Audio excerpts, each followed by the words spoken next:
Bismillahirrahmanirrahim. Assalamualaikum warahmatullahi wabarakatuh.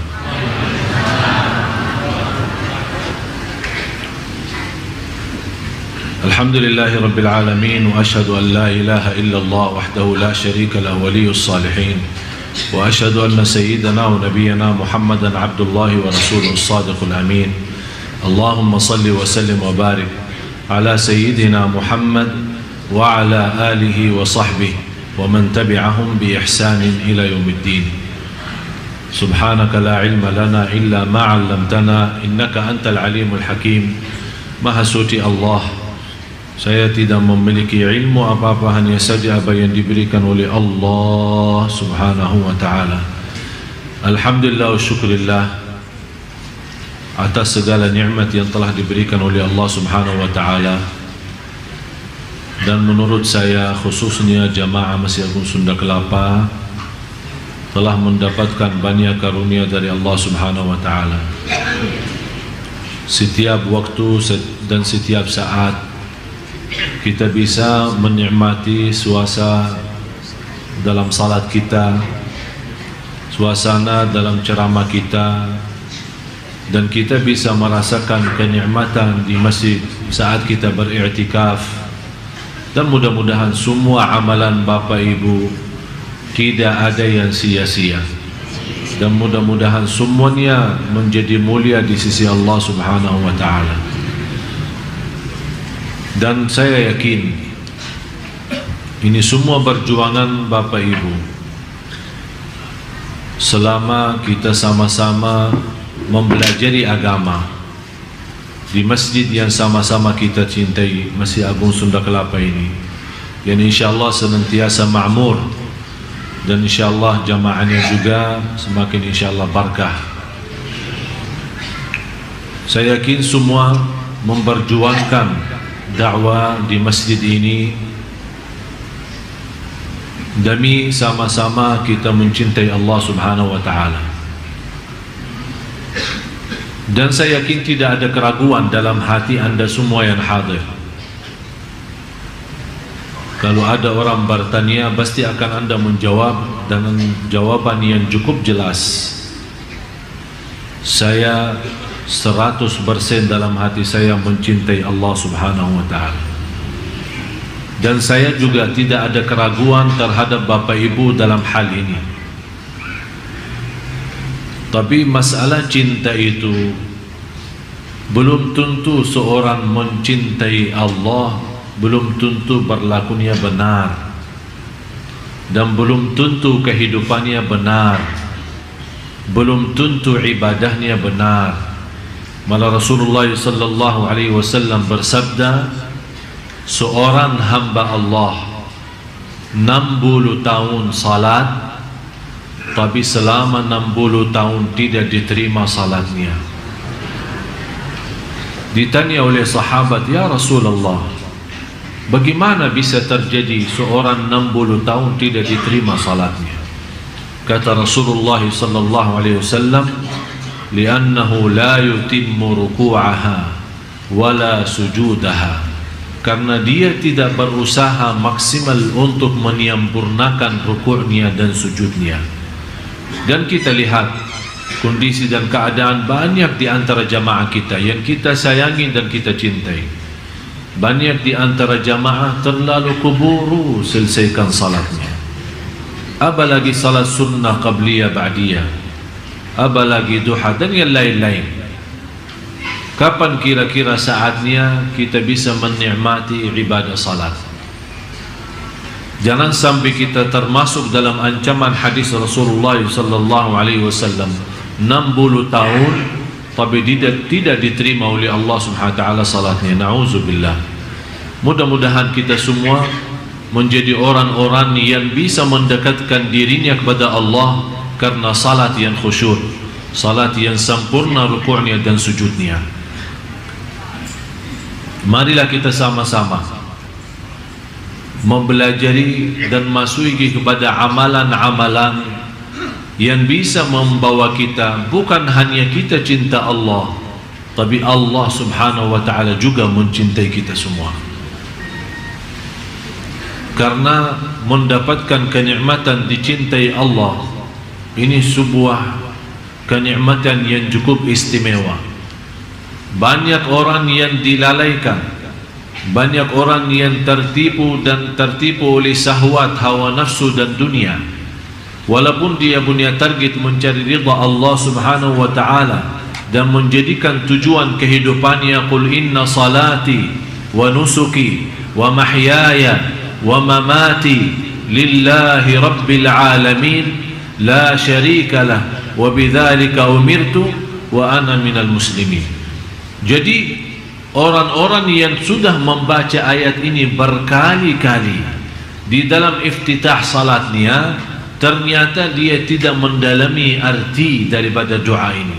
Dia tidak merasakan kekuatan doa ini dan tidak menikmati bagaimana bisa terwujud benar-benar inna salati wa nusuki wa mahyaya wa mamati lillah, semata-mata karena Allah, syukur karena Allah, sabar karena Allah, ikhlas karena Allah, salat karena Allah, bersedekah karena, silatul rahim karena. Di mana saja berada, selalu kita menjadikan diri kita dan kurbankan segala yang kita miliki karena Allah, baru akan terbentuk, akan Allah balas mencintai kita. Amalan-amalan yang pertama, orang-orang yang dicintai Allah subhanahu wa ta'ala, orang yang senantiasa membaca Al-Quran. Tapi bagaimana prinsip orang baca Al-Quran tapi dicintai Allah? Karena selama ini Bapak Ibu, saya yakin Anda semua suka baca Al-Quran. Malah ada yang saya kenal 1 minggu, 2 minggu kurang lebih khatam Al-Quran. Kurang daripada 1 bulan dia mampu khatam Al-Quran. Malah ada yang dalam 1 bulan khatam 2 kali, ada malah 3 kali, 30 juz dalam 1 bulan. Tapi masalahnya bukan berapa banyak baca, tapi bagaimana membaca. Selama ini kita membaca Al-Quran untuk mengkhatamkan, tapi yang saya minta kali ini agak sedikit kita rubah. Bagaimana saya bisa baca Al-Quran tapi saya mendapatkan Allah mencintai saya? Yang pertama, saat kita baca Al-Quran harus Anda rasakan Allah bicara sama Anda langsung. Allah bicara sama kamu. Ya ayyuhalladzina amanu, hei orang. Yang dimaksud siapa? Saya. Rasakan. Ittaqullah, berarti Allah mau berbicara sama diri kita sendiri. Itu yang perlu dirasakan saat kita membaca Al-Quran. Dan kita selama membaca Al-Quran, kita merasa, kata ulama, kalau mau berbicara sama Allah subhanahu wa ta'ala, salat. Tapi kalau Anda mau mendengar Allah berbicara, baca Quran. Kalau Anda mau mendengar Allah yang berbicara, baca. Karena ini Al-Quran kalam Allah, kalam Allah langsung, yang Allah sampaikan langsung. Kalam Allah itu disampaikan kepada malaikat Jibril kepada Nabi Muhammad SAW, Nabi Muhammad kepada sahabatnya, dan seterusnya sampai kepada kita. Jadi yang ingin berbicara sama Allah, salat, hadap Allah, bicara, silahkan. Tapi yang ingin mendengar Allah yang berbicara, baca Al-Quran. Jadi saat Anda baca Al-Quran, Bismillahirrahmanirrahim, Anda rasakan mendengar kalam Allah. Jadi jangan Anda hanya membaca, ada seorang membaca hanya lewat mata.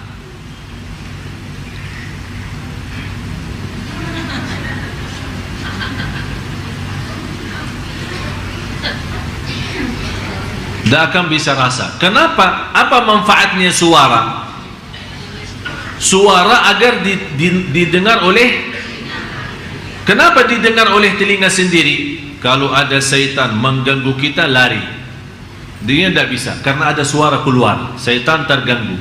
Bukan syaitan yang mengganggu, malah dia yang terganggu. Berarti akan melarikan syaitan dari suara bacaan kita. Kalau sudah syaitan lari, berarti kita akan mampu fokus dan lebih nikmat bacaan kita. Yang kedua, saat kita mendengar sendiri bacaan kita, rasakan Allah yang lagi menyampaikan bacaan itu lewat telinga kita. Karena telinga itu salah satu makhluk Allah. Ada seorang punya telinga tapi tidak bisa mendengar. Ada orang punya mata tapi tidak bisa melihat. Jadi masalahnya bukan wujudnya mata atau wujudnya telinga, tapi masalahnya apakah dia berfungsi atau tidak, bisa menjadi berguna atau tidak. Bagaimana kita bisa mengaktifkan segala tubuh badan kita saat membaca? Begitu caranya. Yang pertama, Anda baca karena Allah lagi berbicara. Yang kedua, Anda membaca Al-Quran, semua berbicara itu yang dimaksud adalah diri kita. Yang ketiga, itu yang terindah dalam bacaan Al-Quran, setiap kita baca ada rasa saya tidak mau berhenti, karena saya lagi nikmati dan merindukan mendengar kalam Allah, mendengar bicaraan Allah sama saya. Jadi begitu Anda baca, jangan Anda punya bayangan dan fikiran kapan mau selesai.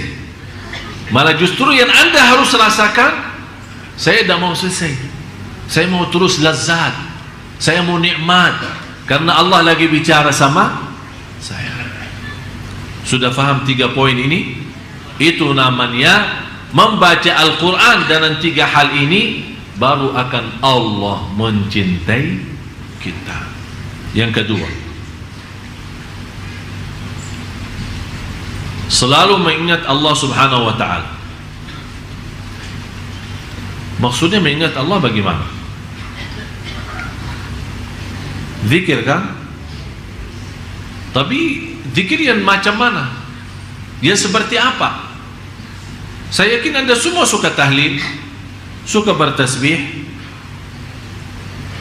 tapi seindah zikir yang tidak ada batasnya, seindah zikir tidak punya tempat tertentu, seindah zikir yang tidak ada batasnya, dan seindah zikir yang tidak punya tempat tertentu. Artinya apa? Jangan bapak ibu suka berzikir hanya di masjid. Jangan bapak ibu suka berzikir hanya habis salat. Jangan Anda berzikir hanya dengan jumlah tertentu, tidak boleh lebih. Malah justru bebas, tidak usah batasi. Ya ayyuhalladzina amanu uzkurullaha dzikran. Apa artinya katsira? Sebanyak-banyaknya. Kenapa kita disuruh berbanyak zikir? Supaya mengeluarkan diri dari golongan orang munafik. Ternyata orang munafik juga berzikir.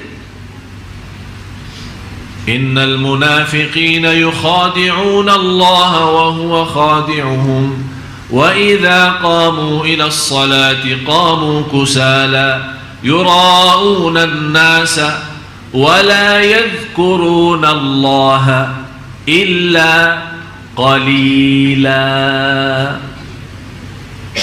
Mereka kalau diajak salat malas, terpaksa karena malu sama kawannya masuk masjid, bukan karena Allah tapi malu. Yura'unan nas, riya. Sifat yang ketiga, wala yadhkuruna Allah illa, ternyata mereka juga berzikir. Wala yadhkuruna, kata Allah, mereka tidak berzikir kecuali sedikit. Berarti mereka berzikir. Supaya kita selamat dari sifat orang munafik, berarti harus kita lawan mereka, harus kita berbeda dengan mereka. Kalau mereka memang zikir tapi sedikit, saya mau berzikir tapi banyak. Coba bayangkan, saya pernah memberikan cara zikir, tapi selama 1 hari tidak boleh bicara dunia. Ingat kan?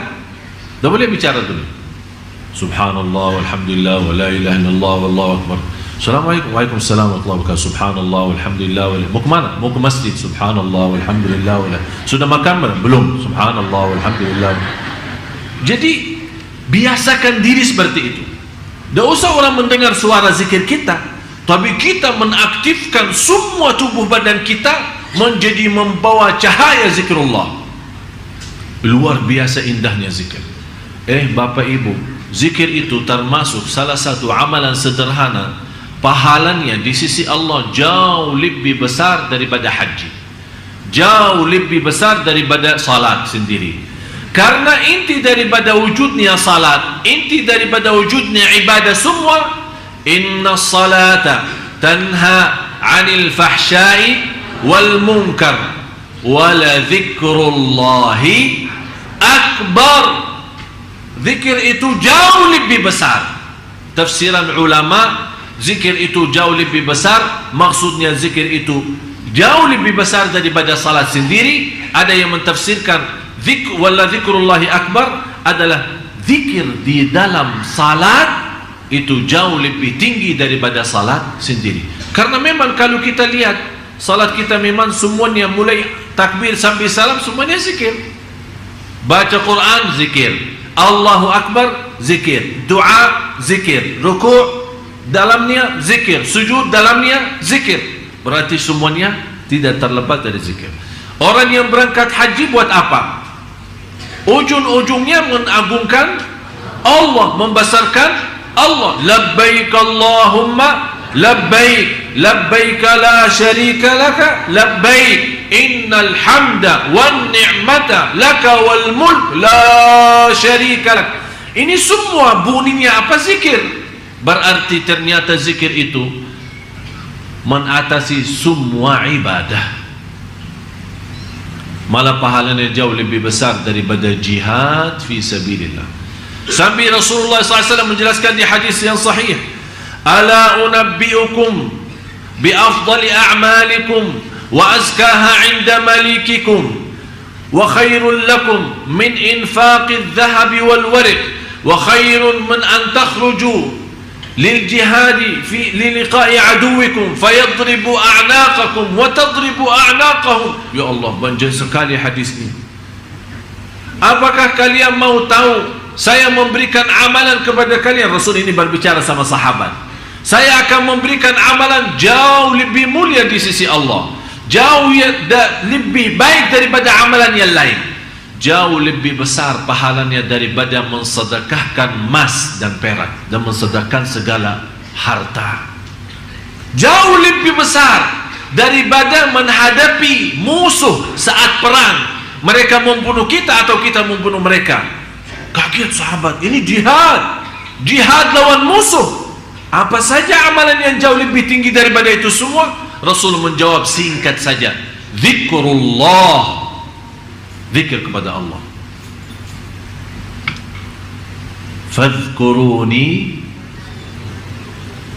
tanda-tanda kita mencintai Allah, banyak sebut Allah. Kalau kita berbanyak sebut Allah, berarti kita akan termasuk orang yang akan Allah sebutkan nama kita. Fadhkuruni, kalau kita menunggu Allah juga Zikir kepada kita, bagaimana Allah zikir kepada kita? Kan fazkuruni, zikir kepada Allah. Azkurkum, zikir Allah kepada kita. Apa zikir Allah kepada kita? Akan Allah selalu ingat kepada kita, apapun kebutuhan kita, apa keperluan kita, apa keinginan kita, apapun hajat kita, akan Allah selalu ingat dan mengabulkan doa kita. Bisa Bapak Ibu? Bisa, insya. Jangan insya Allah bisa. Bisa insya azam, nawaitu, sungguh-sungguh. Hari ini libur. Coba habis pulang dari sini isi zikir. Dan coba subhanallah, saya kasih satu rahasia zikir sebelum kita lanjut yang ketiga. Saat Anda wudu, usahakan wudu sebelum salat kira-kira 10 atau 15 menit. Habis Anda wudu, kan ada tahiyatul masjid, atau kita di rumah sunnatul wudu kan, sambil menunggu azan nih, ada 10 menit atau 15 menit. HP-nya jauhkan. Ini sekarang kita punya masalah. Datang ke masjid bawa HP, i'tikaf bawa HP, imam bilang istau i'tadilu masih bawa HP. Padahal imamnya sebelum Allahu Akbar, Bapak Ibu yang membawa HP mohon non aktifkan, kalau tidak keberatan. Allah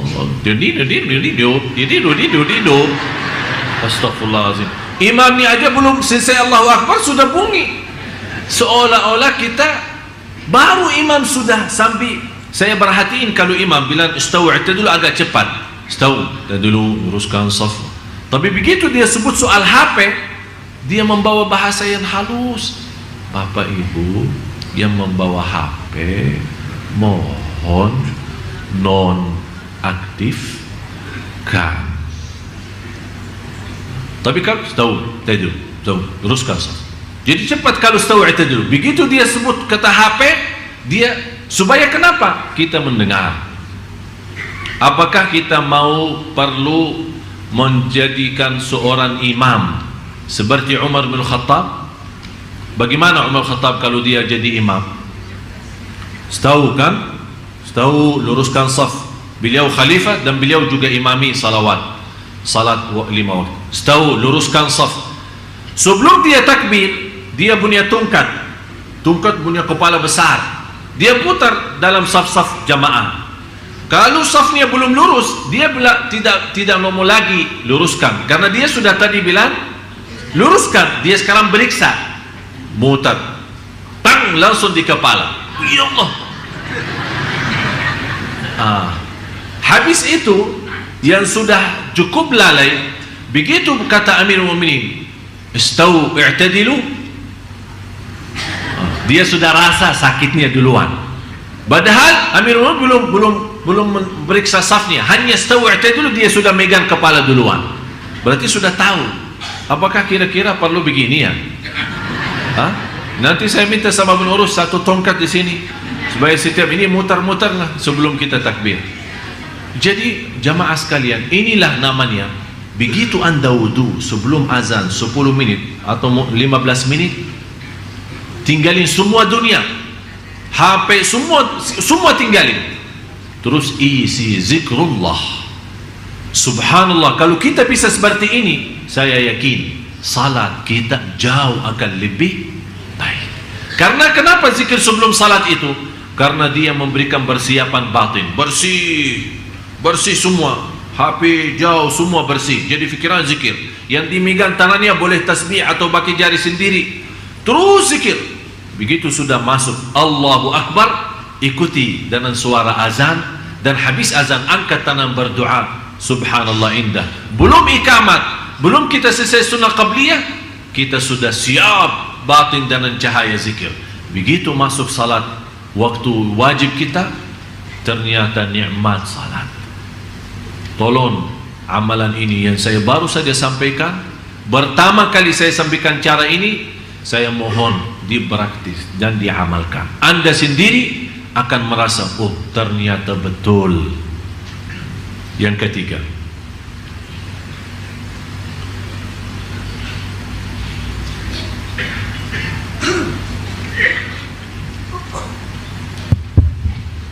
lebih mengutamakan untuk mencintai Allah Subhanahu wa Ta'ala daripada dirinya ketika hawa nafsunya menguasai dirinya. Yang paling berat, kita mengutamakan Allah saat punya keinginan.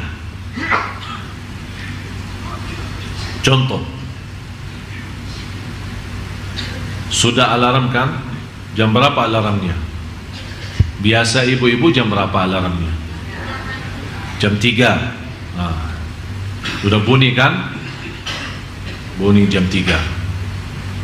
Kita megang HP. Kita sudah megang kan? Sudah lihat. Terus matiin, off ya. Alarmnya off. Kita taruh. Di sini ada muncul dua hal. Pertama, mau enggak salat malam? Yang kedua, tidur aja. Jadi tidak ada tidur enggak ada. Tapi yang ada, mau salat malam enggak? Tidur aja. Ini yang kedua.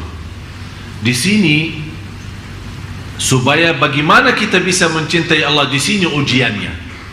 Allah melihat kita sudah nawaitu dengan alarm jam 3 atau jam 2, berarti kita sudah ada niat kan? Ada niat. Tapi ini niat tidak cukup. Harus ada bukti. Begitu kita mendengar, kalau kita tidak mendengar sampai sudah ketiduran, tapi benar-benar tidak merasa, tidak mendengar, Allah Maha tahu kondisi dan keadaan kita. Tapi Allah tidak akan memberikan keistimewaan bagi orang. Begitu dia megang HP-nya, matiin, kemudian dia tidur, padahal ada bisikan salat malam enggak? Tidur aja. Tapi dia mengutamakan tidurnya daripada itu, namanya tidak bakal dicintai Allah. Karena yang membuat kita bangkit dan bergerak untuk bisa salat malam, di sini kan ada katanya bisa menguasai nafsu, melawan hawa nafsu. Di sini hawa nafsunya apa? Hawa nafsunya di sini apa? Mau tidur. Berarti tidur itu kan enak. Salat malam jauh lebih enak, tapi nafsu kita mau istirahat, tapi hati nurani kita mau menghadap Allah. Orang yang bangun dan dia mampu melawan hawa nafsu dan semangat, bagaimana dia semangat? Dengan zikrullah. Alhamdulillahilladzi ahyana ba'dama amatana wa ilaihi an-nusyur. Astaghfirullahaladzim, bismillah, tawakkaltu Allah. Bangun, baca ayat, baca ayatul kursi, baca apa saja supaya menghilangkan syaitannya. Begitu anda bangun, begitu anda wudu, Allah subhanahu wa ta'ala setiap titisan air wudu membawa dosa keluar. Begitu anda salat, akan Allah cahayakan rumah, malaikat di langit melihat rumah itu keluar cahaya, orangnya di dalam rumah lagi salat malam. Kalau kita sudah menjadi kebiasaan, ketika satu malam kita memang sakit, sudah alarm sudah mau bangun, tapi sakit betul. Ternyata begitu kita bangun tapi tidak kuat. Malaikat melihat, ini rumah biasanya ada cahaya keluar, kok ini malam tidak keluar cahayanya. Turun salah satu malaikat mau ambil berita, ini ada apa. Begitu mereka turun, salah satu malaikat, oh orangnya lagi sakit. Naik lagi, dia sampingkan pada malaikat, orangnya lagi. Semua malaikat di langit rapat mendoakan, ya Allah sembuhkan. Subhanallah. Berarti malaikat sendiri menhayati cahaya salat malam kita. Sebagaimana kalau kita keluar malam, kita kadang-kadang melihat langitnya terang kan? Itu katanya cahaya dari langit turun. Tapi kapan bisa cahaya dari bumi naik? Jangan sampai malaikat melihat malah ternyata gelap. Semua gelap. Karena cahaya yang bisa tembus ke langit bukan lampu PLN ya, bukan listrik ya, Tapi yang bisa tembus ke atas adalah semua cahaya nurani kalbu kita saat kita lagi salat malam. Oleh karena itu, salah satu amalan yang bisa membawa kita dicintai Allah, harus Anda mampu menguasai dan melawan hawa nafsu kita. Terutama saat merasa nafsu kita ingin sesuatu duniawi, ingin istirahat, ingin tidur, ingin mencari rizki tapi yang haram, tidak mau membedakan halal haram. Tapi di situ kita lawan, karena nafsu kita, mohon maaf, jiwa kita itu kan istilahnya mau yang enak-enak saja, tidak mau capek, yang enak-enak saja. Tapi begitu kita lawan, bukan yang enak diri saya, tapi yang enak Allah. Apa yang dienak Allah, apa yang disenang oleh Allah, apa yang diridai oleh Allah. Di situ kita selalu menanamkan dalam jiwa kita adalah kekuasaan hanya di tangan Allah. Jangan sampai memberikan nafsu kita yang memiliki kekuasaan. Di situ kita lama-lama akan memiliki hati yang sudah rusak. Begitu kita mau perbaiki, susah memperbaikinya. Yang keempat,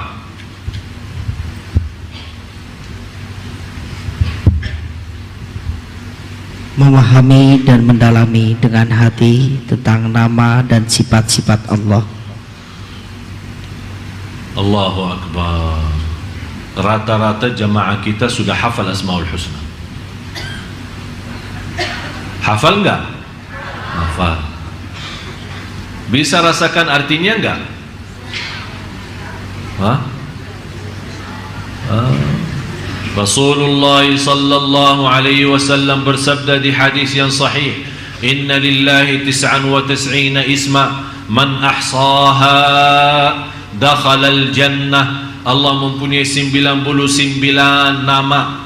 Barang siapa yang menguasinya, yang menghafalnya, yang menamalkan isinya, yang mempelajarinya, yang mendalaminya, itu kata ahsaha. Jadi termasuk di dalamnya menghafal, menamalkan, memahami, menhayati, merasakan, menikmati, merasa lazat saat sebut nama-nama Allah yang namanya Asmaul Husna. Dan bisa lewat Asmaul Husna kita memohon kepada Allah Subhanahu wa ta'ala. Di situ kita akan baru merasa keagungan Allah dalam hati kita semakin bertambah.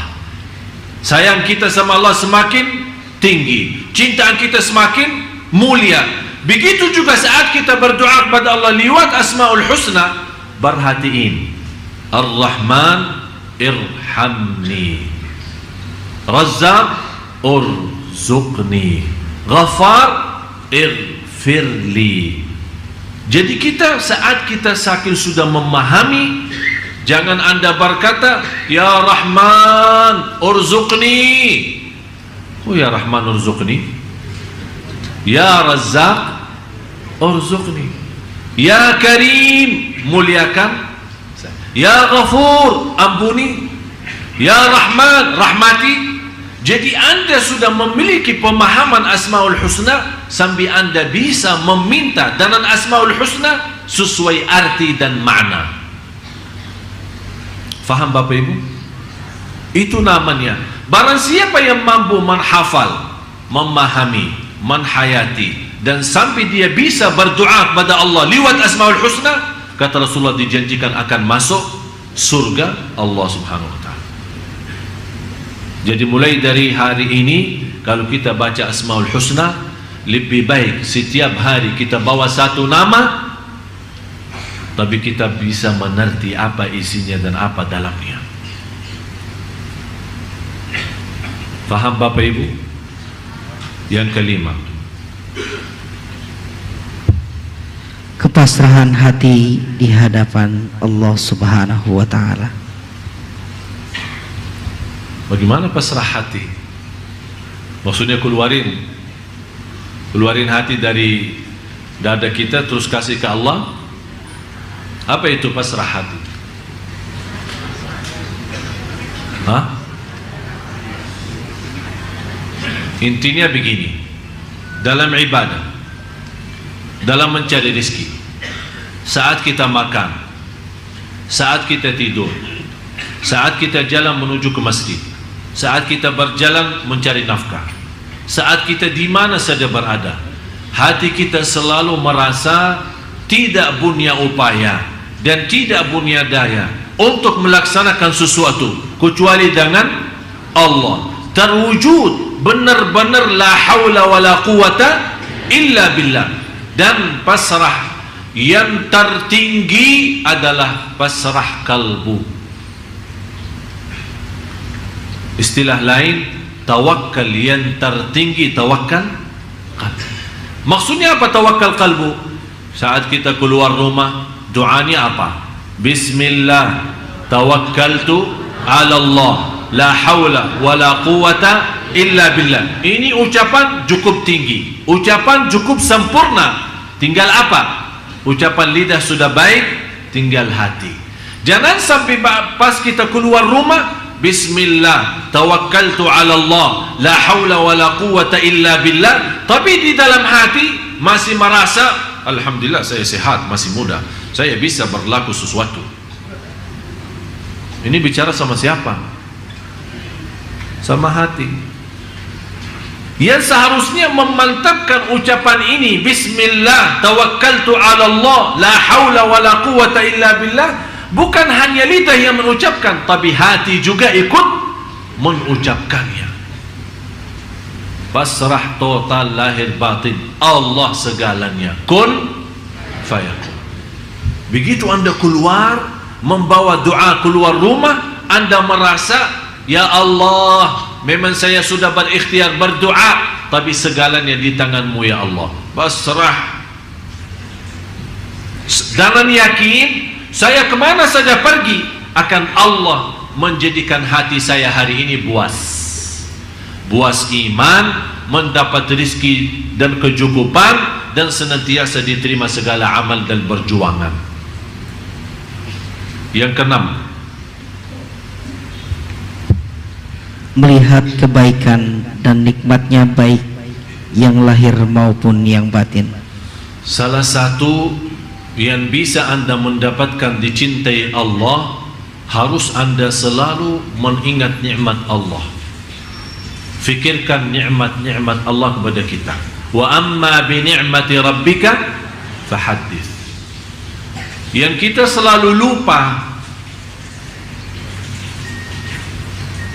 kita sibuk mensyukuri nikmat tapi lupa mensyukuri yang memberikan nikmat.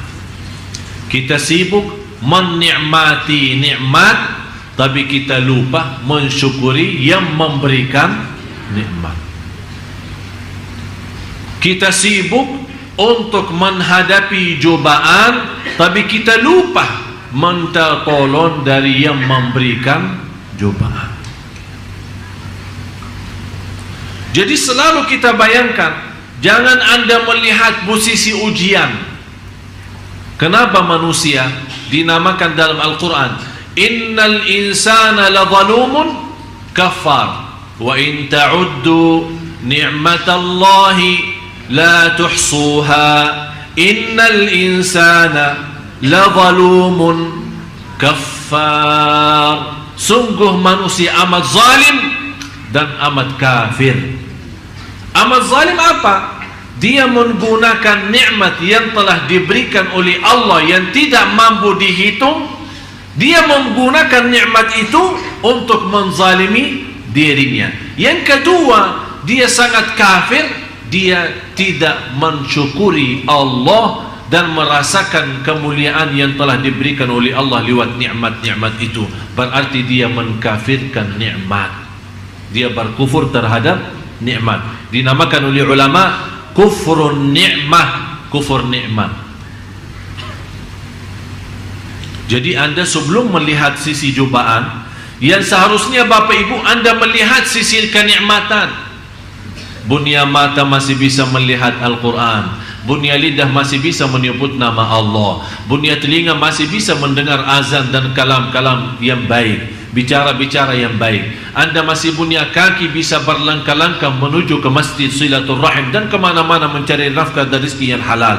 Anda masih punya nafas yang bisa menaturkan nafasnya untuk Allah subhanahu wa ta'ala.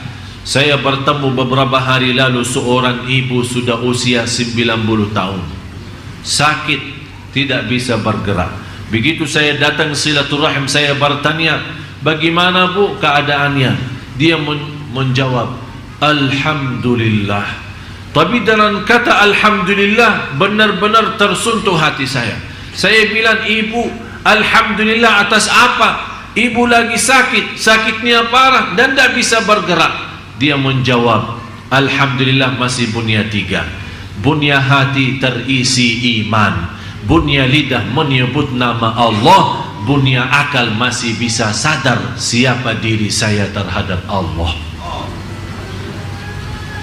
Dia sudah tidak melihat sakitnya, tidak melihat kakinya yang tidak berfungsi, tidak melihat tubuhnya yang tidak bisa bergerak, tapi dia melihat nikmat, bukan melihat ujian. Di situ dia merasa kenikmatan cukup besar, malah dia merasa masih kekurangan syukur. Itulah namanya hamba yang dicintai Allah. Karena kita orang mencintai Allah, semua nikmat terhitung. Tapi sekarang kita terbalik, malah semua ujian yang cobaan yang kita hitung. Kita hitung cobaannya, bukan hitungkan nikmatnya. Ini yang membuat kita lemah. Wa amma bi ni'mati rabbika fahaddits.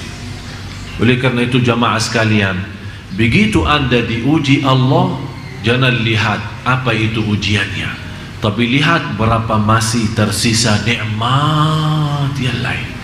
Kalau Allah berikan 100 nikmat, yakini yang ujiannya hanya 2, anda masih bisa menikmati 98. Jangan anda rugi iman gara-gara kehilangan 2 nikmat, akhirnya mendapatkan cobaan yang jauh lebih besar adalah kehilangan iman dan kehilangan syukur.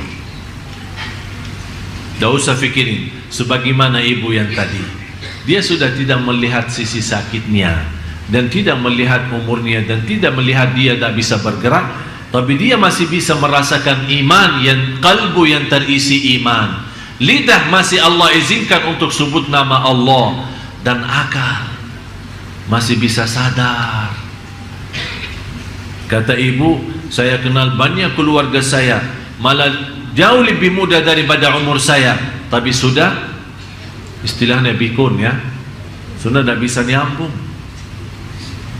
Tapi dia masih bisa, begitu dengar azan dia bisa berfikir, oh ini salat, ini waktu salat, ini waktu Quran, ini waktu zikir, ini nikmat besar.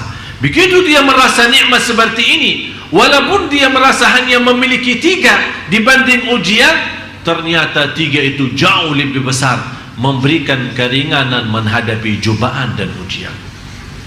Oleh karena itu Bapak Ibu, salah satu yang memberikan energi dan kekuatan menghadapi cobaan dan ujian, jangan lihat ujiannya, tapi lihat kenikmatan nikmat-nikmat yang masih ada. Jangan sampai Allah cabutkan nikmat itu, malah bertambah kita rugi dunia dan rugi akhirat. Na'udzubillah. Yang ke-7,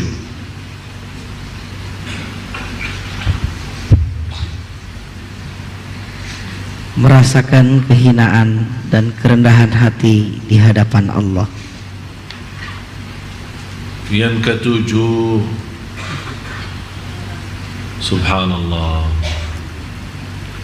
kira-kira bisa kita merasakan saat kita lagi salat atau saat kita lagi doa, benar-benar merasa hina diri enggak?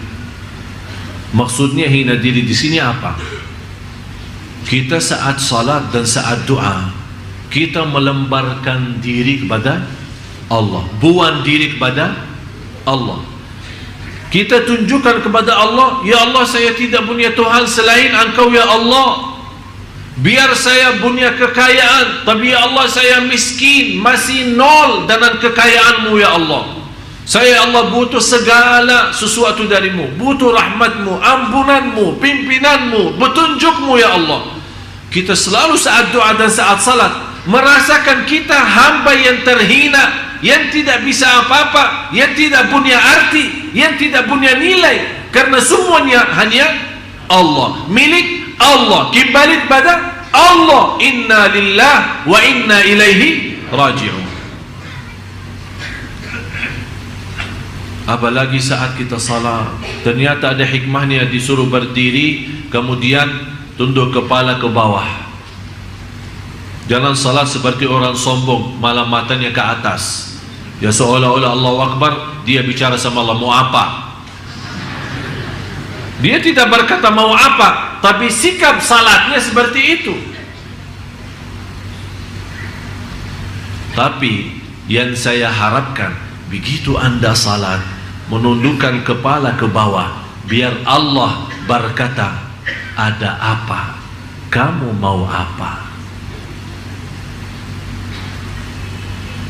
Biar Allah yang memberikan pertanyaan itu, kita merasakan saat kita salat, kita lagi berbicara sama Allah. Nikmat. Kalau kita lagi diberikan kesempatan bertemu dengan Bapak Presiden dan protokolnya memberikan kesempatan hanya 15 menit, kira-kira 15 menit kita menghadap Bapak Presiden, begitu kita hadap beliau, kita diam atau bicara? Hah? Kira-kira ada orang ketemu Bapak Presiden tapi diam? Dia begitu mendapatkan kesempatan dan dia merasa Bapak Presiden ini bisa menyelesaikan hajat saya, bisa membantu urusan-urusan saya yang belum bisa kelar karena kepala negara. Berarti kita begitu sampai, barangkali kita tidak memberikan kesempatan dia berbicara. Kita aja yang bicara. Pak ini kan dia, Pak ini, Pak ini, Pak ini, Pak ini, Pak ini, Pak. Ujungnya dia bilang insyaallah. Siap. Dibantu.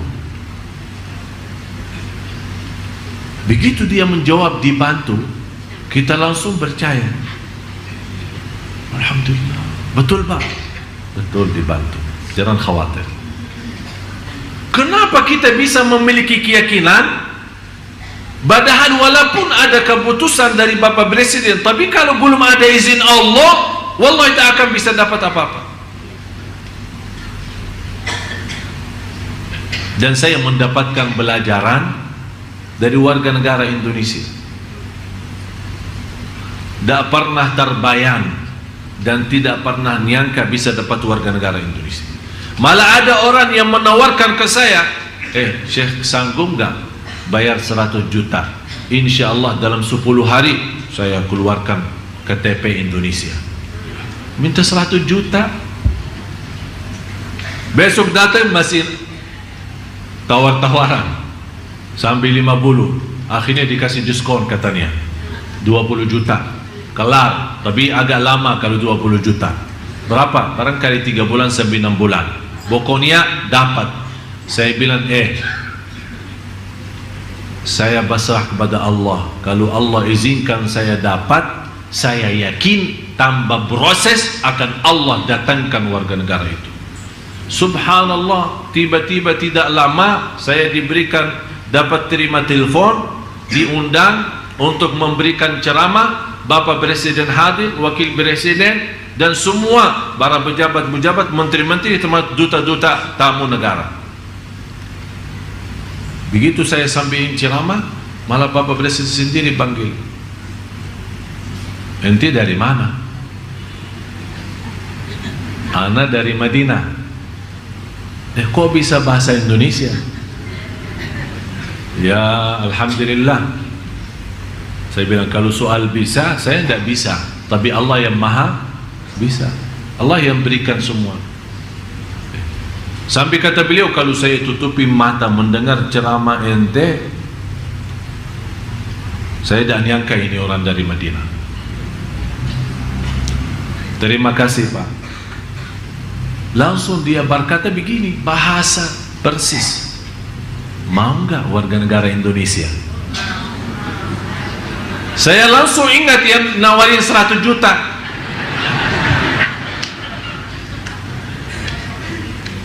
Sambil saya berkata, gratis Pak ya? Gratis. Sekarang saya perintahkan, Anda berkenan enggak? Saya bilang, terima kasih, penghargaan bagi saya Pak. Kita pemain bola aja sudah kita kasih warga negara, sampai sekarang tidak dapat juara. Udahlah, mudah-mudahan dan kita membaga buatmu mendapatkan warga negara, insya Allah bisa membawa masyarakat Indonesia menjadi makmur. Begitu bahasa beliau. Langsung belum saya berhenti mau pulang, langsung dipanggil Pak Menteri Hukum dan HAM. Segera bantu Tuan Syekh Ali. Begitu bahasa beliau. 8 hari persis ditelepon, saya masih di luar negeri. Segera, ini Pak Menteri sendiri yang telepon, suruh datang menghadap beliau. Begitu saya pulang dari Malaysia ketemu beliau, tak sampai 15 menit, tehnya belum selesai, selesai minum teh, langsung kelar surat, ditandatangan sama Pak Menteri. Ini ada perintah daripada presiden saya untuk memberikan warga negara. Saya ingat kata ini yang ketujuh. Saya merasa saat berdoa kepada Allah Subhanahu wa taala, ya Allah, kalau memang Anda punya rencana untuk saya di Indonesia, ya Allah, saya tidak punya upaya dan daya, malah saya merindukan Madinah daripada Indonesia.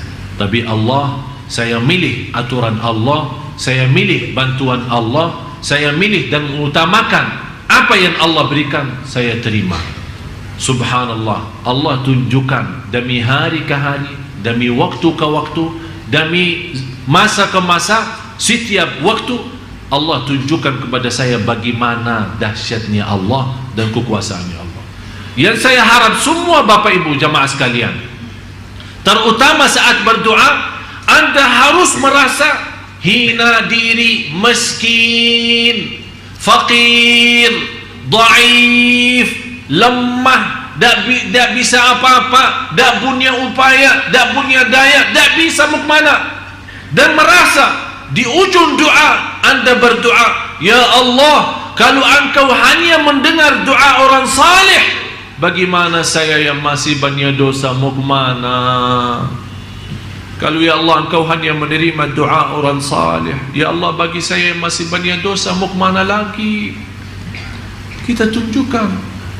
Dan saking adil dan kasih sayangnya Allah, bukan Allah hanya menerima doa orang saleh, ternyata Allah juga kasih sayangnya kepada orang yang berdosa dan bermaksiat. Kalau dia bertaubatan nasuha, taubat yang benar, dan memohon kepada Allah dalam benar, akan Allah terima doanya dan kabulkan hajatnya. Buktinya, setiap hari kita berdoa dan setiap hari Allah berikan nikmat, kita lupa mensyukurinya. Ini sebenarnya salah satu cara Allah menambahkan nikmat kepada kita, tapi kita tidak sadari, berarti Allah sudah menerima doa kita, tapi kita belum sadar nikmat yang kita minta belum kita dapat. Oleh karena itu, periksa diri kembali. Harus kita merasa diri miskin sama Allah. Ya ayyuhan nas, antumul fuqara'u ilallah. Hei manusia, semuanya dalam keadaan miskin kepada Allah. Yang ke-8,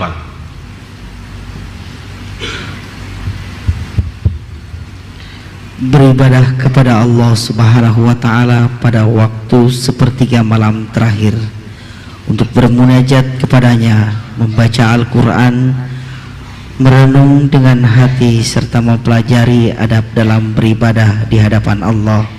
Kemudian ditutup dengan istighfar dan bertaubat.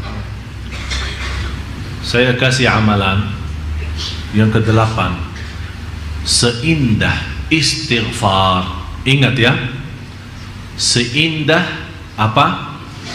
Istighfar. Sebelum azan subuh 20 menit sampai 30 menit. Di dalam Al-Quran dinamakan al-ashar, waktu sahur. As-sabirina was-sadiqina wal-munfiqina wal-mustaghfirina bil-ashar. ashar wa bil ashari hum yastaghfirun. Kenapa Allah ikatkan waktu sahur istighfar? Karena seindah ibadah jauh lebih baik daripada salat malam atau baca-baca amalan yang lain adalah istighfar yang terindah. Kenapa saya berkata yang terindah itu istighfar? Karena Allah puji hamba-hamba yang beristighfar di waktu sahur. Kalau Allah puji berarti Allah senang. Kalau Allah senang berarti Allah ridha. Tapi saya minta istighfar bagaimana? Sudah selesai salat malam, sudah witir, ya, duduk tetap di posisi musalla atau atas sajadah, kemudian tundukkan kepala ke bawah, tutup mata, bayangkan semua dosa kita selama ini. Ingat orang tua kita, ingat dosa maksiat kita. Berapa kali ketiduran dari waktu salat, berapa kali kita durhaka sama orang tua, berapa hari lewat tidak baca Quran, berapa kali kita berbohong, berapa kali kita fitnah orang, berapa kali kita ghibah, berapa kali kita membawa hal-hal yang tidak diridai Allah, malah dimurkai Allah. Begitu anda sambil mengingat bayangan-bayangan dari kepala, istighfarnya berjalan. Astaghfirullah. Istighfar jangan diam. Dan kalau tidak bisa nangis, pura-pura nangis. Beneran, beneran. Yang awalnya pura-pura lama akan jadi beneran. Jadi begitu anda merasa, ada orang menceritakan ke saya, Ustaz, saya ingin nangis tapi tidak bisa-bisa. Ingin nangis, tidak keluar. Saya bilang begini, pura-pura aja nangis. Ya bagaimana? Astagfirullah.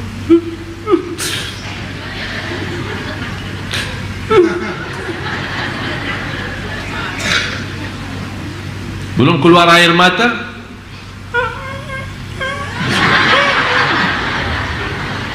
beneran. Ini salah satu ikhtiar kita. Karena kenapa kita berusaha mau keluarin air mata? Karena air mata itu adalah obat sikat kalbu. Tahu kalau baju lagi, kadang-kadang kalau masukin mesin cuci tidak bersih kan? Apa yang diperlukan? Ini kalbu ini perlu. Apa itu? Air mata obatnya. Air mata. Bisa enggak? Bisa, insya. Demi Allah jamaah sekalian, kalau anda bisa merasakan keindahan seperti ini, demi Allah tidak perlu lama istighfar. Hanya 10 kali saja, oh, sudah nangisnya minta ampun. Sudah nangisnya minta ampun. Sampai ada satu saat akan bengkak mata, sakit nangis, malah mau berhenti nangis tidak bisa. Kalau anda sudah bisa sampai ke martabat itu, sampai anda mau berhenti nangis tidak bisa, berarti sudah anda tersuntuh dicintai Allah. La ilaha illallah. Mau saya ajak anda nangis? Mau nangis ya? Beneran? Ya nanti kita doa. Yang ke-9, berkumpul bersama dengan orang-orang yang mencintai Allah Subhanahu wa Ta'ala secara jujur, memetik perkataan-perkataan yang baik dari mereka, serta tidak berbicara kecuali meyakini adanya kebaikan ketika berbicara, yang diketahui akan menambah kebaikan keadaanmu dan bermanfaat untuk orang lain. Berkumpullah sama orang-orang saleh, bapak ibu semua yang hadir, terutama ibu-ibu. Jangan sampai di antara ibu-ibu dan bapak-bapak tidak punya kawan orang saleh. Maksudnya orang saleh apa? Saleh benar, salihah benar, cinta masjid, lembut perbicaraannya, halus bawaannya, dermawan, akhlaknya mulia, tidak pernah suka marah, tidak pernah suka fitnah orang, selalu menjaga lidahnya, selalu menjaga perasaan orang lain, senantiasa menjadi berguna bagi orang lain, suka bersilaturrahim, selalu ada di masjid, suka ceramah, suka mendengar, suka majlis ta'lim, suka beramal salih. Harus bapa ibu masing-masing memiliki kawan orang salih salihah, tapi salih salihah yang istimewa. Kenapa saya minta salih salihah yang istimewa? Nanti kata ulama, kalau orang salih itu masuk dalam surga dan dia kenal kita baik, begitu dia duduk di dalam surga berkumpul dengan orang salih yang lain, karena kita dekat sama beliau, dia ingat kita waktu berkumpul sama kita di dunia. Dia bertanya, ya Allah, ini kawan saya, mana dia ya Allah? Kata Allah, kawanmu lagi disiksa di neraka. Kata orang salih, ya Allah, mohon maaf, saya tidak akan bisa puas menikmati surga kecuali dengan kawan saya itu. Allah terima syafaatnya orang salih itu dan membawa orang yang dosa dari neraka masuk surga. Ternyata ada guna bagi orang salih nanti di hari kiamat. Bapak ibu, jangan di antara kita tidak punya kawan orang salih banget. Itulah perjuangan kami mendatangkan imam-imam, ulama yang membawa bacaan yang indah, menimami kita. Kenapa? Kenapa saya menjaga perjuangan itu?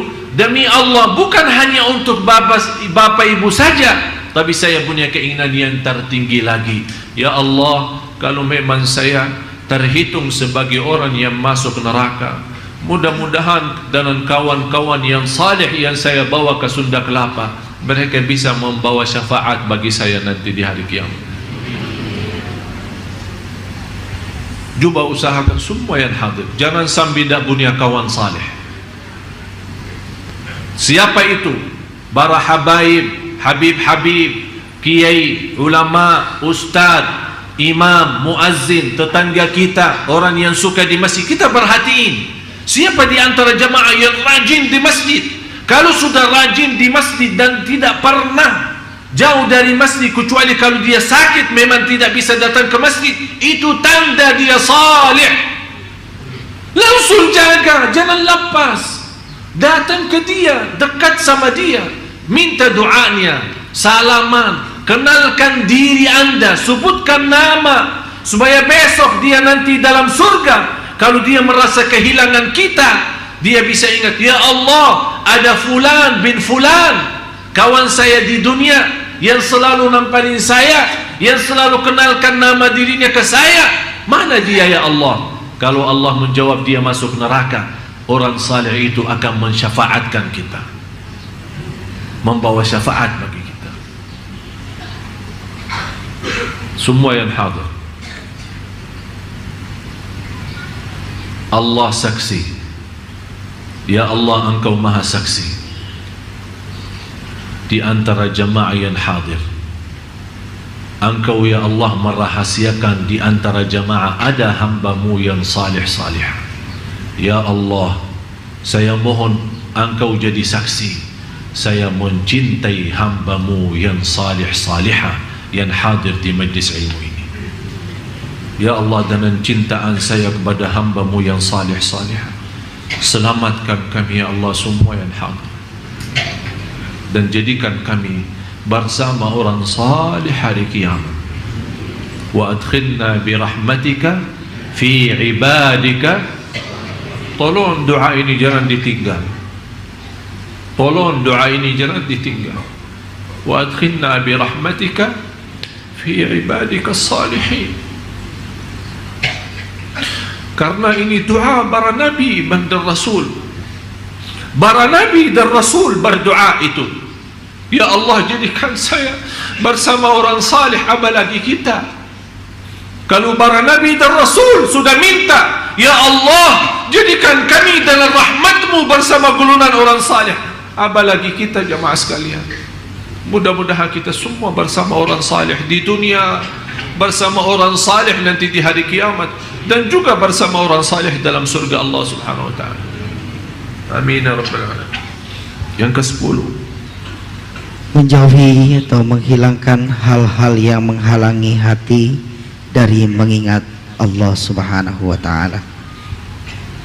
Tolong periksa kembali apapun hal-hal yang menghalangi kita dari Allah. Dunia, jauh dari dunia. HP, jauh dari HP. Usaha menjauhkan kita dari masjid, usaha menjauhkan kita dari zikrullah, usaha melalaikan kita dari kewajiban kita yang jauh lebih utama, tinggalkan karena Allah. Karena Rasulullah bersabda, man taraka syai'an lillah awadahu Allahu khairan min. Barang siapa yang meninggalkan sesuatu karena Allah, akan Allah gantikan yang lebih baik. Jangan sampai kita menjadi orang alhaakumut takatsur, dilalaikan oleh kebanggaan, kekayaan, harta, dunia, kesibukan. Lalai, kapan sadar? Hatta zurtumul maqabir. Tapi kalau sudah zurtumul maqabir, artinya sudah masuk dalam maqabir, sudah masuk dunia kubur. Apa arti sadar saatnya? Tidak ada arti. Jangan sampai kita menjadi orang yang masuk dalam golongan alhaakumut takatsur. Karena di ujung alhaakumut takatsur, thumma latus'alunna yawma idzin 'anil na'im. Rasulullah sallallahu alaihi wasallam ketika satu saat berduduk sama Sayyidina Abu Bakar, sahabat-sahabat yang lain, ada Sayyidina Uthman radhiyallahu an, Rasulullah SAW makan dan minum. Begitu dibawakan minum air, air itu agak dingin, apalagi musim panasnya Madinah. Begitu Rasulullah minum air yang dingin di musim panas, merasa enak bangetnya, enak, sejuk. Karena suasana panas, tapi jus itu atau minuman itu atau air itu benar-benar membuat kita enak banget, sejuk, terasa nikmat. Begitu Rasul habis minum air, nangis sallallahu alaihi wasallam. Sahabat, ya Rasulullah, kenapa nangis? Apakah air itu ada masalah? Kata Rasulullah, akan Allah tanyakan kita terhadap nikmat air dingin itu di musim panas. Apakah sudah syukur atau belum? Thumma latus'alunna yawma idzin 'anil na'im. Itu yang akan ditanyakan oleh Allah. Coba periksa di rumah kita, macam-macam makanan sampai kita bingung membawa kemana, akan ditanyakan oleh Allah. Minuman apa lagi? Begitu anda menikmati minum jus atau minuman yang lain, tolong ingat, thumma latus'alunna yawma idzin 'anil na'im. Ini alhaakumut takatsur, salah satu surah yang membuat Rasulullah nangis. Mari sama-sama kita berdoa.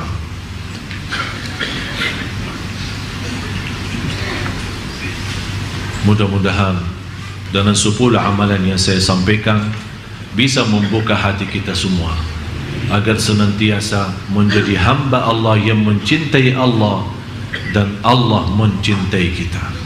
Amin ya rabbal alamin. Bismillahirrahmanirrahim. Alhamdulillahi rabbil alamin. Segala puji bagimu ya Allah. Segala nikmat yang kami miliki ya Allah, semuanya darimu ya Allah. Engkau maha ya Allah memberi segala nikmat. Nikmat mata, nikmat telinga, nikmat lidah yang masih bisa menyebut namamu ya Allah. Nikmat akal dan kesadaran yang masih bisa mengingat kewajiban kami terhadapmu ya Allah. Nikmat kaki yang masih bisa berlangkah-langkah dengan lancar dan sihat walafiat menuju ridhamu ya Allah. Nikmat tangan nikmat tangan ya Allah yang selama ini kita masih bisa menikmati megang kitab-Mu ya Allah. Nikmat titisan air mata, yang titisan air mata yang ikhlas dan jujur menghapuskan dosa kami dan membawa kami selamat dari siksa neraka ya Allah.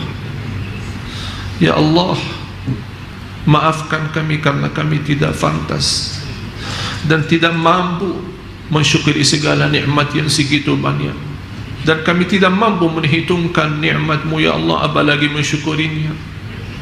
Ya Allah, ya Tuhan kami hamba-Mu ya Allah yang dhaif, kami hamba-Mu ya Allah yang miskin, kami tidak bisa apa-apa ya Allah, dan kami tidak akan bisa melarikan diri daripada Engkau ya Allah. Fafirru ilallah.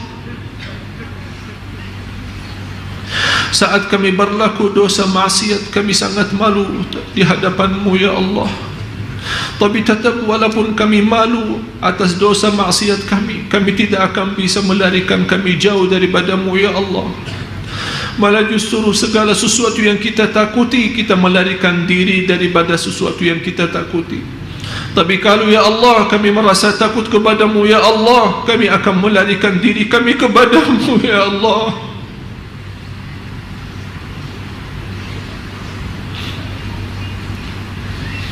Segala sesuatu yang kita takuti, kita berusaha melarikan diri daripada sesuatu itu, kecuali Engkau ya Allah. Begitu kami merasa takut, kami tidak bisa kemana-mana kecuali kepada Engkau ya Allah.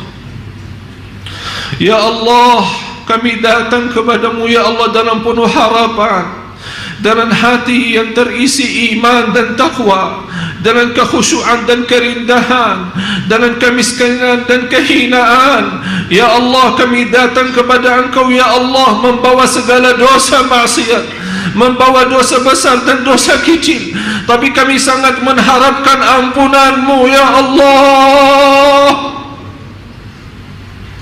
Walaupun dosa maksiat kami segitu banyak, tapi rahmat-Mu ya Allah jauh lebih banyak dan jauh lebih besar bagi kami ya Allah. Rahmatilah kami, rahmatilah kami. Kalau Engkau tidak merahmati kami akan menjadi orang yang merugi dunia akhirat. Rabbana zalamna anfusana wa in lam taghfir lana wa tarhamna lanakunanna minal khasirin. Ya Allah, Engkau maha melihat, maha mendengar semua yang hadir. Bapa Ibu sangat memohon ampunan-Mu ya Allah. Ya Allah, aku mohon dengan nama-Mu yang agung dan mulia untuk semua yang hadir keluar dari Masjid Sunda Kelapa ini di pagi hari ini, sudah dihapus segala dosanya ya Allah. Disucikan hatinya ya Allah, dibersihkan jiwanya ya Allah, diterima segala amal ibadahnya ya Allah. Aku mohon ya Allah, tidak ada di antara bapa ibu yang kecewa saat ini ya Allah. Malah ya Allah kami harap, ya Allah saya mengharapkan ya Allah untuk semua jamaah pulang masing-masing ke rumahnya membawa ridha-Mu ya Allah.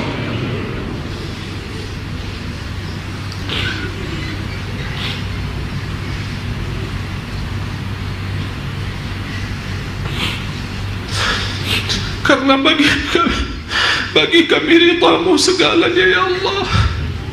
Bagi kami ridha-Mu segalanya ya Allah. Kalau Engkau ridha ya Allah terhadap kami akan bahagia lahir batin ya Allah. Kami akan nikmat sisa umur kami karena Engkau ridha ya Allah. Ya Arhamar Rahimin, ya Allah, semua yang hadir telah mengangkat tangannya ya Allah dengan penuh harapan, segala kehinaan, kemudahan dan kekurangan. Ya Allah, kami mengangkat tangan kami kepada-Mu ya Allah. Kami mohon isi hati kami dan isi tangan kami dengan penuh rahmat dan ampunan dari-Mu ya Allah ya Dzal Jalal wal Ikram. Ya Allah, berilah kepada kami petunjuk pada jalan yang lurus. Hidupkanlah kami dalam keadaan iman, wafatkanlah kami dalam keadaan Islam. Lindungi anak keluarga kami dari segala bahaya. Jadikan anak cucu kami salih salihah, anak cucu kami penghafal Al-Quran, agar kami dipanggil oleh Allah duluan dalam keadaan bahagia, dalam keadaan husnul khatimah. Dan anak cucu kami setelah kami dipanggil duluan, anak cucu kami masih mau mendoakan kami. Ya Allah, Ya Arhamar Rahimin, Ya Allah, lindungilah lahir batin kami, agar kami bisa menjaga diri dari segala sesuatu yang menghalangi kami darimu. Ya Allah, Ya Allah, Ya Arhamar Rahimin, kuatkan kami lahir batin, cahayakan hati kami, sempurnakan ketakwaan kami, muliakan keyakinan kami.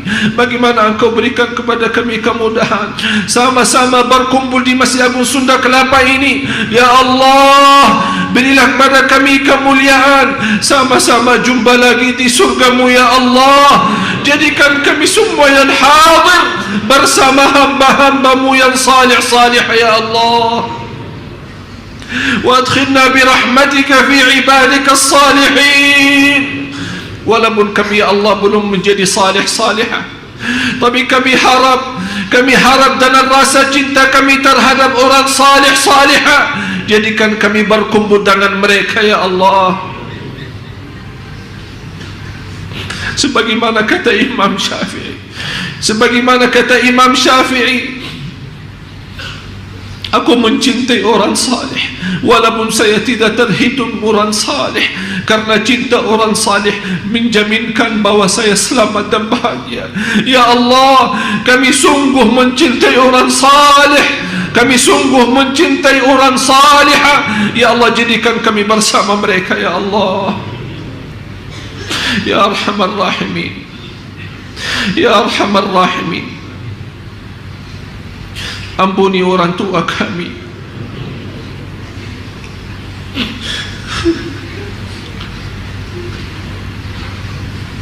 orang tua kami yang telah meninggal dunia membutuhkan doa kami di saat ini. Ya Allah, Ya Allah, kirimkan pahala majlis ilmu kami. Ya Allah, kirimkan cahaya sedekah kami di pagi hari ini. Ya Allah, kirimkan berkat dan cahaya doa kami untuk orang tua kami yang telah meninggal. Ya Allah, Ya Arhamar Rahimin, Ya Allah, kami tidak mampu membalas dan tidak akan mampu membalas kebaikan kedua orang tua kami. Kami serahkan kepada Engkau. Ya Allah, jadikan orang tua kami mulia di sisimu dunia akhirat.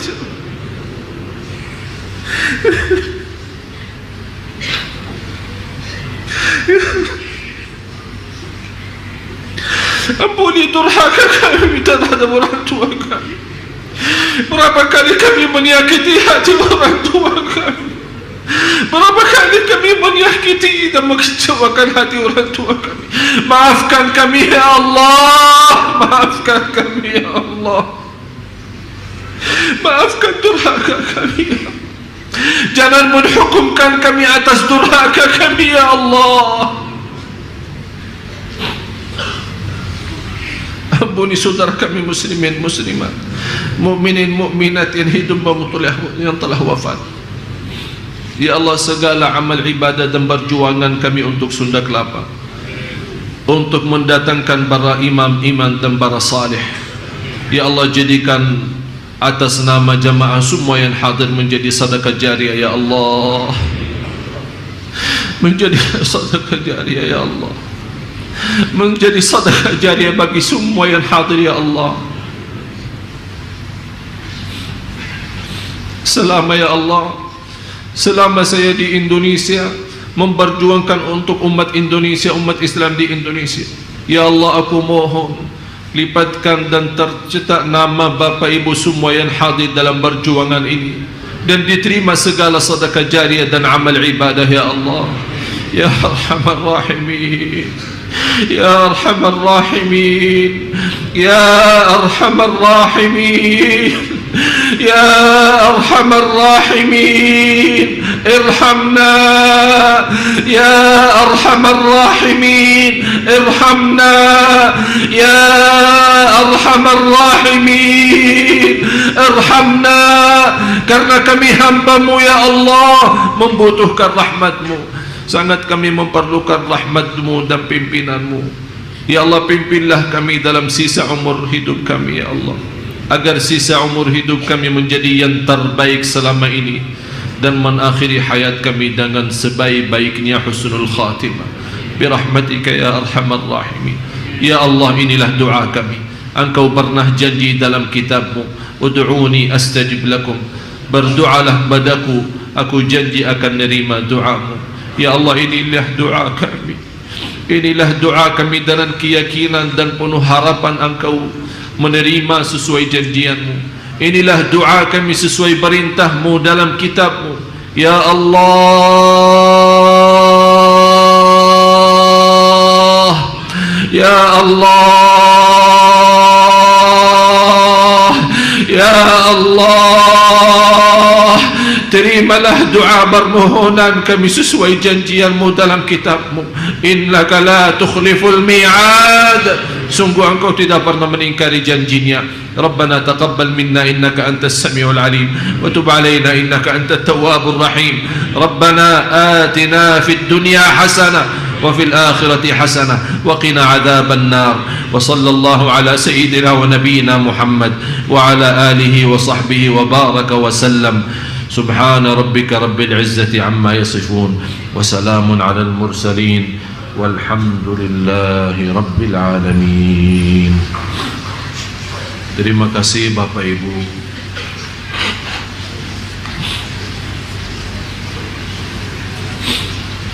Saya mohon semua yang hadir, saya mohon semua yang hadir, tolong kalau lagi sendirian, lagi salat malam atau lagi habis baca Al-Quran dan mengangkat tangannya sendiri berdoa, saya mohon dengan segala hormat tolong doakan saya. Saya mohon dengan segala hormat tolong jaga amanat ini, doakan saya supaya Allah tetap kuatkan saya lahir batin. Saya dari kemarin tidak sempat 10 menit saja istirahat, tidak sempat. Dari kemarin full layani tamu, layani ini, layani itu. Ini semuanya insyaAllah lillahi ta'ala dan kemudian untuk Bapak Ibu. Oleh karena itu tolong doakan saya supaya tetap sehat walafiat dan tetap istiqamah atas iman Islam dan tetap bisa memiliki kekuatan berjuang untuk umat Islam di Indonesia agar Indonesia masa depan insyaAllah akan jadi lebih baik. Mohon maaf kurang lebihnya. Wabillahi taufiq wal hidayah. Akhirul kalam, sama-sama subhanakallahumma wa bihamdik asyhadu an la ilaha illa anta astaghfiruka wa atubu ilaik. Wassalamu alaikum warahmatullahi wabarakatuh. Waalaikumsalam warahmatullahi wabarakatuh.